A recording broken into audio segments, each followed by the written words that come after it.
In this video, I review the Inkbird ITC 308 Wi-Fi smart thermostat. Look at some of the pros, cons, and what I think it could be better at.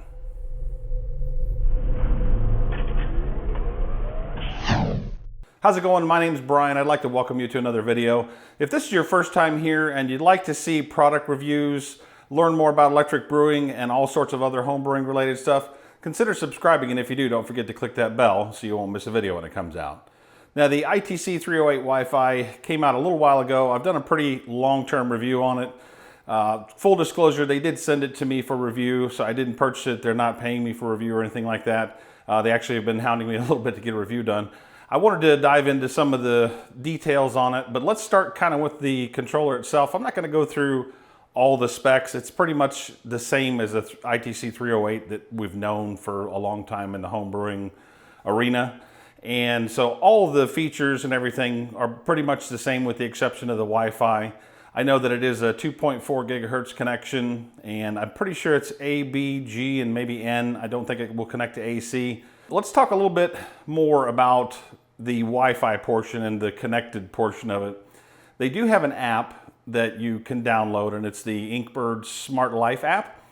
And that app doesn't have a ton of functionality with the 308 Wi-Fi. There are some things you can do to kind of set it up to work with other services, but as a standalone app itself, I mean, it is good for going in and setting like your high limit, your alarms, setting up your delay for refrigeration and heating. A lot of those settings that are normally in the menu when you push set multiple times that are like 2-letter abbreviations, or you have to try to figure out what it is. They actually are pretty nicely spelled out in the app itself. So you can go in there and go, okay, I'm looking for delay. I'll just click that and then I can adjust the value.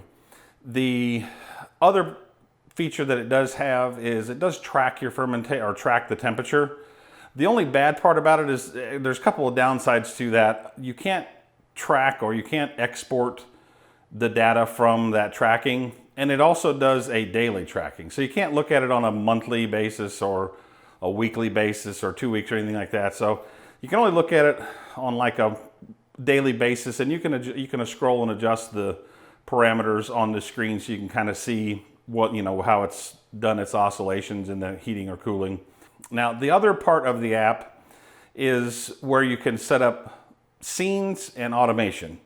And these are the things that are kind of exciting to me because of the fact that you can set up scenes. You can set it up so that you can have the software from Inkbird communicate with some other software, which we'll get to in just a minute. And whenever it gets to a certain point, or whenever a certain trigger happens, you can tell that software to tell Inkbird to run a particular scene.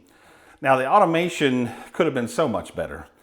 It doesn't have a calendar in it, which is probably one of the biggest things that you would need for brewing if you're going to try to automate like your lagering process or your fermentation process, even for ales. If you want to let it go for 10 days and then ramp up a little bit, to let the yeast finish out and then cold crash, it doesn't really have the option for that, which is kind of disappointing in the fact that it doesn't. So I don't know why connected devices just have daily routine needs, but I certainly would, if they would just add a calendar to the app, it would certainly make it so much better. To really get the fullest feature set out of the device, you want to go in and you want to set up some scenes, and those scenes can be used for other software, which we'll get to in just a minute. But there's one other frustrating thing about the software that just really bugged me to death is, and I'll demonstrate that with a scene here. So let's say you're going to be doing lagering and you want to set up your Diacetyl Rest to have another software control it. You name the scene, which I have Diacetyl Rest. Then you go in and you choose the set value for the Inkbird Wi-Fi, which would be like somewhere between 65 and 68 degrees. That's where the problem lies. When you go in there, you can't just tap it and then put in a value. You have to scroll from like negative 40 degrees Fahrenheit or Celsius. I'm not sure which, I don't know what it's set at on Celsius, but on Fahrenheit it starts at negative 40. And then you have to scroll all the way to 68 or whatever your set point is. And I mean, it's a lot of scrolling because they have half degree steps, which is a real pain in the ass in my opinion. and they really just need it so you can put in a set value by typing in some numbers. So that's one of the things that's very frustrating about the app. But so you set up the scene, and that's, you know, that will help you with some other software. Let's first address Google Home. You don't need a Google Home device to use this Wi-Fi thermostat or Wi-Fi temperature controller in your house and take advantage of the Google Home features. All you need is your cell phone with the Google Home app installed on it. Now, when you open the Google Home app, you'll have to add the device. And of course you would think, oh, it's going to be under Inkbird. No, it's not. It's under Smart Life. And it's indicated by a little blue house with like radio waves coming out of the side of it. So there's a huge list of devices that actually work with Google Home. The Smart Life app is one of them, but again, like I said, you know, you got to go through there and find that app. And if you type in Smart Life, it should come up no problem. When you sign up for the Inkbird app, just be sure to write down your username or your email and your password that you sign up with, because it's kind of a pain to reset your password if you forget. So just write that down and remember it, so that whenever you go into these other applications, you can actually give them access to your Inkbird account. And so you'll set it up that way. You go in there, add the device, connect your Smart Life app to Google Home. There's not a ton of functionality you can do with the Google Home app, quite honestly, from what I found, because of the fact that the Wi-Fi thermostat or the Wi-Fi temperature controller is not bi-directional communication. It'll only accept or receive commands from Google Home. So for instance, I can pull out my phone and I can say, set Inkbird to 78 degrees. Sure, setting the Inkbird Wi-Fi to 78 degrees. So it knows what name it is. It knows that it's connected to the system, so you can actually verbally command it to change temperature. Just make sure that when you do name the device on your network or when you name it in the app, that it's something pretty simple. I mean, don't make it a big, long thing that Google's not going to understand. So I named mine Inkbird Wi-Fi, and I can get away with saying Inkbird, and it'll understand that. So that is the functionality with Google Home. Unfortunately, there's not a lot of scheduling, and that's the other thing too. I just couldn't figure out why Google Home doesn't have a calendar in there that I found. Now, maybe some of you folks with automated homes can tell me some other things that I'm missing on that. Leave a comment down below if you know how to get that set up and working properly, because if you could, it'd be nice. You could just have Google Home automatically adjust your temperature based on the date, and then you could move on.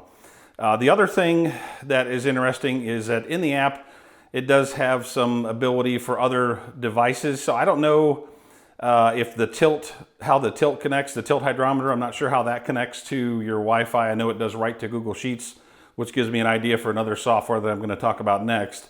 The other software that this does work with, it actually works with Amazon Alexa as well, but I don't have an Echo Dot. You do have to have an Echo Dot in order to use the voice command function with this Wi-Fi temperature controller.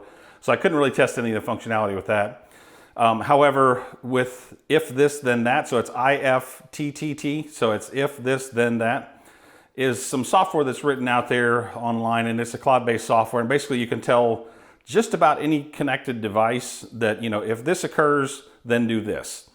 And fortunately, there is someone out there, and I think it's Drunkulando, that has actually written a few, I think they're called applets.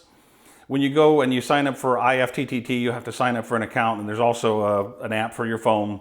You can go in there and connect that service to your Smart Life or Inkbird temperature controller software as well.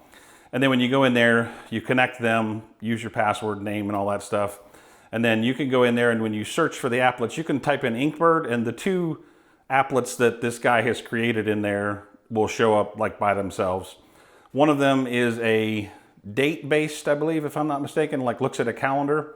And then the other one is like a time-based, or I can't remember exactly. I'll show them on the screen here. But basically, you could just about get away with using this IFTTT software. You just have to set your initial set point for your fermentation. And then if you wanted to do a Diacetyl Rest, you can go in there and you can actually set it to this, if this then that. When a certain date occurs, you can set it to trigger the scene, which is why it was important for us to set up scenes in the software. It actually sees the scenes that you have set up in the software and will run a scene based on the trigger that you set up in IFTTT.